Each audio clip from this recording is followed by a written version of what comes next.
하나님의 말씀은 맛있습니다. 하나님의 말씀은 즐겁습니다. 하나님의 말씀은 생명과 행복을 줍니다. 500독 성경 통독 훈련 원장입니다. 여수 살리는 교회 임기한 목사가 하나님의 말씀을 봉독하고 전하는 하늘의 문이 활짝 열리는 시간입니다. 함께 하시면 기적이 일어납니다. 알람을 설정하시고 들으시면 좋겠습니다. 오늘은 열왕기상 21장을 봉독하고 말씀을 전하겠습니다. 열왕기상 21장. 그 후에 일이 있으니라. 이스라엘 사람 나봇에게 이스라엘에 포도원이 있어 사마리아의 왕 아합의 왕궁에서 가깝더니 아합이 나봇에게 말하여 이르되 내 포도원이 내 왕궁 곁에 가까이 있으니 내게 주어 채소밭을 삼게 하라.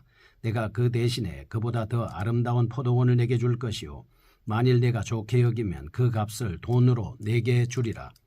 나봇이 아합에게 말하되 내 조상의 유산을 왕에게 주기를 여호와께서 금하실지로다 하니 이스라엘 사람 나봇이 아합에게 대답하여 이르기를 내 조상의 유산을 왕께 줄 수 없다 하므로 아합이 근심하고 답답하여 왕궁으로 돌아와 침상에 누워 얼굴을 돌리고 식사를 아니하니 그의 아내 이세벨이 그에게 나와 이르되 왕의 마음에 무엇을 근심하여 식사를 아니하나이까. 왕이 그에게 이르되 내가 이스라엘 사람 나봇에게 말하여 이르기를 내 포도원을 내게 주되 돈으로 바꾸거나 만일 내가 좋아하면 내가 그 대신에 포도원을 내게 주리라 한즉 그가 대답하기를 내가 내 포도원을 내게 주지 아니하겠노라 하기 때문이로다. 그의 아내 이세벨이 그에게 이르되 왕이 지금 이스라엘 나라를 다스리나이까. 일어나 식사를 하시고 마음을 즐겁게 하소서. 내가 이스라엘 사람 나봇의 포도원을 왕께 드리리이다 하고 아합의 이름으로 편지들을 쓰고 그 인을 치고 봉하여 그의 성읍에서 나봇과 함께 사는 장로와 귀족들에게 보내니 그 편지 사연에 이르기를 금식을 선포하고 나봇을 백성 가운데 높이 앉힌 후에 불량자 두 사람을 그의 앞에 마주 앉히고 그에게 대하여 증거하기를 네가 하나님과 왕을 저주하였다 하게 하고 곧 그를 끌고 나가서 돌로 쳐 죽이라 하였더라. 그의 성읍 사람 곧 그의 성읍에 사는 장로와 귀족들이 이세벨의 지시고 그가 자기들에게 보낸 편지에 쓴 대로 하여 금식을 선포하고 나봇을 백성 가운데 높이 앉히매 때에 불량자 두 사람이 들어와 그의 앞에 앉고 백성 앞에서 나봇에게 대하여 증언을 하여 이르기를 나봇이 하나님과 왕을 저주하였다 하며 무리가 그를 성읍 밖으로 끌고 나가서 돌로 쳐 죽이고 이세벨에게 통보하기를 나봇이 돌에 맞아 죽었나이다 하니 이세벨이 나봇이 돌에 맞아 죽었다 함을 듣고 이세벨이 아합에게 이르되 일어나 그 이스라엘 사람 나봇이 돈으로 바꾸어 주기를 싫어하던 나봇의 포도원을 차지하소서. 나봇이 살아있지 않고 아니하고 죽었나이다. 아합은 나봇이 죽었다 함을 듣고 곧 일어나 이스라엘 사람 나봇의 포도원을 차지하러 그리로 내려갔더라.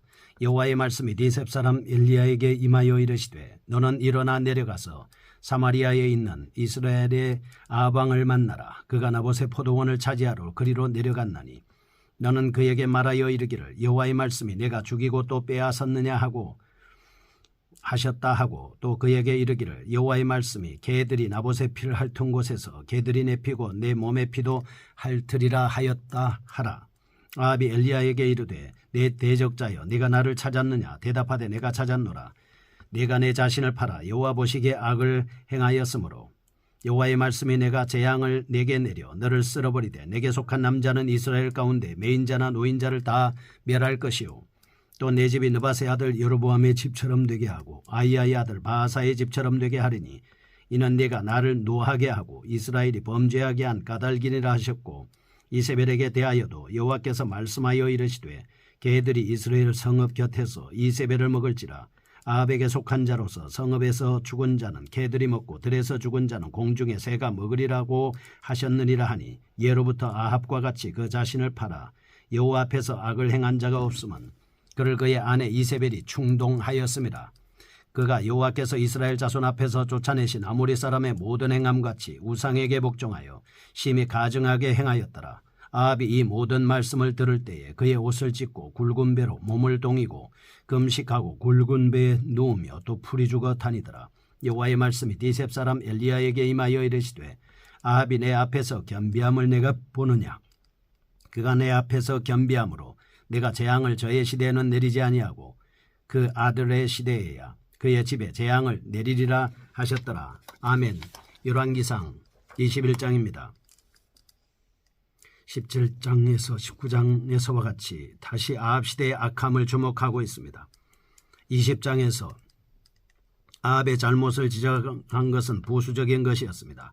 아합 시대의 특징은 한마디로 하나님을 떠난 시대였습니다. 18장의 갈멜산상은 종교적인 타락상이고 21장은 사회적인 타락상입니다. 여호와에 대한 신앙과 함께 중요한 것은 이스라엘 전통사회 법률이 잘 지켜져야 한다는 사실입니다. 아합과 이세벨이 술수로 나봇을 살해했습니다. 포도원을 탈취한 사건, 이스라엘 사회의 정체성을 훼손한 사건입니다. 이는 여호와의 신앙의 훼손과 언약 백성으로서의 생활 양식의 파괴라고 하는 심각한 의미를 지니고 있습니다. 1절에서 16절은 아합의 이세벨의 책략에 힘입어 나봇을 죽이고 포도원을 탈취하는 데 성공하는 장면입니다. 17절에서 29절 말씀은 엘리야가 이를 비난합니다.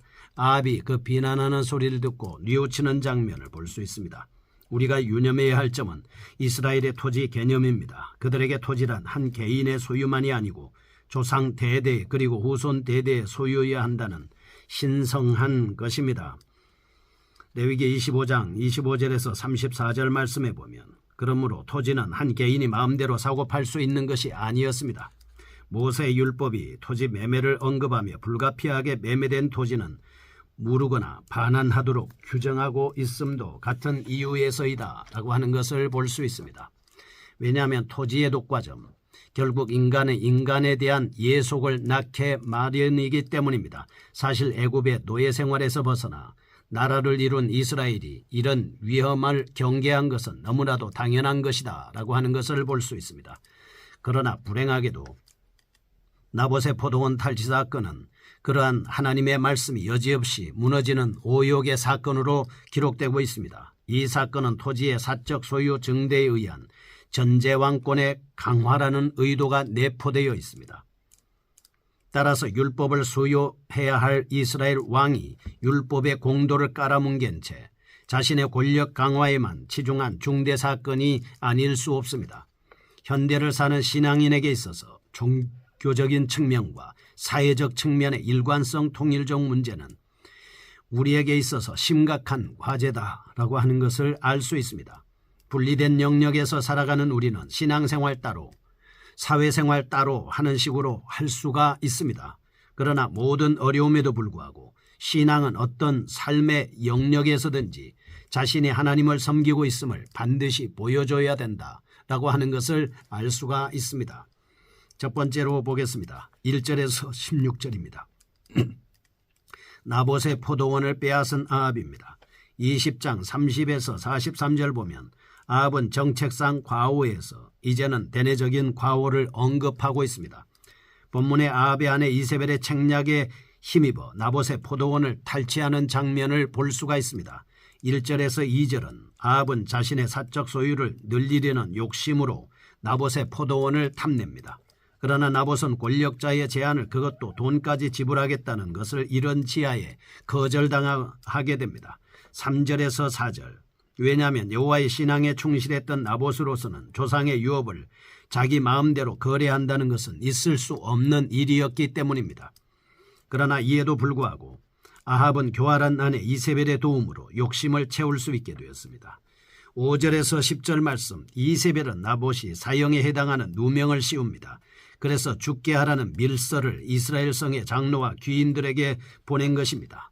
11절에서 16절 말씀 그리하여 나봇은 하나님과 왕을 저주했다는 죄목을 뒤집어 쓴 채 돌에 맞아 억울한 죽음을 당하고 마침내 포도원은 아합의 차지가 되고 마는 것입니다. 그런데 이 사건에서 우리의 눈길을 끄는 것은 뻔뻔스럽게도 나봇을 저해야 할 음모가 외형상으로는 여호와 율법 준수라는 미명하에 꾸며졌다는 점입니다.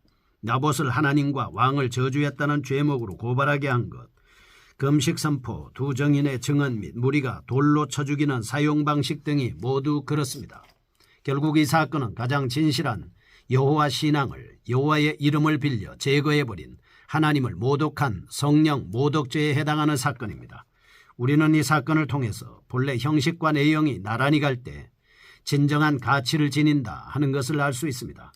이 두 가지는 서로를 필요합니다. 올바른 형식은 그에 걸맞는 내용으로 인해서 가치 있는 것이 될 수 있습니다. 건강한 내용은 적절한 형식으로 인해서 현실화되고 구체화된다 하는 것이죠. 마찬가지로 이스라엘 사회에서의 율법 규정 역시 살아있는 신앙심으로 인해서 의미가 있습니다.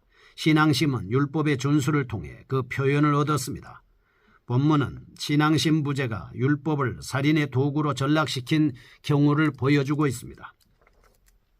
그러므로 신앙생활의 양식은 언제나 양심을 담는 그릇으로만 진정한 가치를 유지할 수 있다 하는 사실을 기억해야 하는 것입니다. 마음의 신앙과 삶의 신앙이 조화가 되지 않을 때, 마음의 신앙과 우리 행동의 신앙이 합해서 하나가 될 때 놀라운 역사를 이룰 수 있다라고 하는 것을 알 수 있게 되는 것입니다. 두 번째, 17절에서 29절입니다. 엘리야의 질책과 아합의 뉘우치는 장면을 볼 수 있습니다. 11절에서 16절은 아합이 나봇의 포도원을 탈취한 일은 외견상 합법 절차를 통해서였습니다. 17절에서 26절은 최고 권력자를 중심으로 꾸며진 일에 겁없이 항의할 사람은 아마 많지 않았을 겁니다.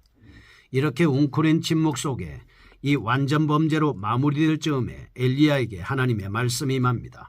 그것은 곧 아합에게 하나님의 경고와 함께 가문 멸절의 재앙을 선포하라는 것입니다. 27절은 그런데 아합은 엘리야의 격렬한 질책과 재앙의 예한을 접하자 의외로 회개하는 반응을 보입니다. 28절에서 29절 그리하여 가문의 멸절의 재앙은 후대로 미뤄지게 되는 것이죠. 17절에서 22절은 이상과 같은 내용의 본단락은 각기 주목해 볼 만한 여러 주제를 담고 있습니다. 아벨의 죽음에서와 마찬가지로 하나님께서 억울한 나봇의 죽음을 묵과하지 않으셨다는 점은 실로 중요합니다. 23절에서 26절 아합의 범죄에 이세벨이 작용했다는 점도 눈길을 끕니다. 그러나 27절에서 29절은 이 모든 요소에도 불구하고 가장 인상 깊게 다가오는 주제는 아합 같은 자라도 회개할 경우 하나님의 자비를 얻을 수 있다는 점입니다. 29절에서는 아합의 탐욕의 결과는 자신의 아들 때 재앙의 그림자를 드리우고 말았습니다. 이처럼 죄의 영향은 뿌리 깊고 고통스러운 것입니다. 그러나 죄의 결과에는 많은 고통은 수는 피할 수 없다 하더라도 죄에 대한 하나님의 용서의 길은 열려 있습니다. 이러한 기사가 모범적인 왕으로 제시하는 다윗조차도 범죄했을 때 그 결과로 닥쳐오는 영향과 고통에서 자유롭지 못했습니다.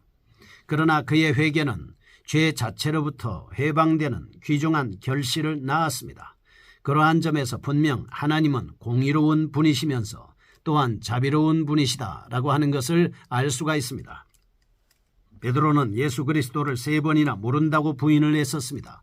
그러나 그는 예수님의 눈을 마주쳤을 때 그는 예수님 앞에 대성통곡하면서 회개하는 모습을 보였습니다. 그래서 예수님께서 부활하신 다음에 다시금 베드로에게 찾아와 내가 이것들보다도 이 사람들보다도 나를 더 사랑하느냐 물으시고 내 양을 치라 내 어린 양을 먹이라 라고 말씀을 하신 것입니다. 하나님은 회개하는 자를 들어섰습니다. 회개할 때는 죄를 지을 때보다 더 은혜가 넘칠 수밖에 없다. 그리고 능력을 받을 수 있다 라고 하는 것을 알 수가 있습니다. 애청자 여러분, 우리가 세상 살다가 보면 잘못할 수 있습니다. 그러나 잘못한 것이 문제가 아니라 하나님 앞에 속히 회개한다면 하나님은 우리의 회개를 들으시고 놀랍게 응답하시고 역사하실 겁니다. 그리고 하나님은 회개하는 그에게 성령을 충만하게 주시며 성령을 통해서 하나님의 성령의 은사 9가지뿐만 아니라 성령의 열매를 맺을 수 있도록 인도하시고 역사하시는 공의로우신 자비로우신 하나님이십니다. 이 방송을 애청하는 여러분, 우리의 죄를 회개하십시다. 그런데 의외로 많은 신앙인들이 자신이 섬기는 하나님이 자비로운 분임을 별로 체험하지 못하고 살아갑니다. 그들의 생각 속에서 하나님은 그저 무섭게 느껴질 뿐입니다. 그래서 그들은 하나님을 자신들의 행동에서 잘못된 것을 찾아내려고 두 눈을 부릅뜨고 계신 분으로 여기죠. 그런데 그러한 인식은 자신이 범죄하였을 경우 죄로부터 돌이킴을 용이하지 못하게 만듭니다. 왜냐하면 자신에게 돌아올 것은 질책과 징벌밖에 없다고 생각하고 포기와 체념으로 죄책감 속에 머물기 때문입니다. 하나님은 용서하시는 분입니다. 하나님은 자비하신 분입니다. 우리가 하나님 앞에 잘못을 회개할 때 용서와 자비를 베풀어 주시고 은혜와 능력과 은사까지 주시는 하나님 앞에 죄책감에서 신속히 벗어나 구원을 받고 은사를 체험하는 여러분이 되시기를 축복합니다.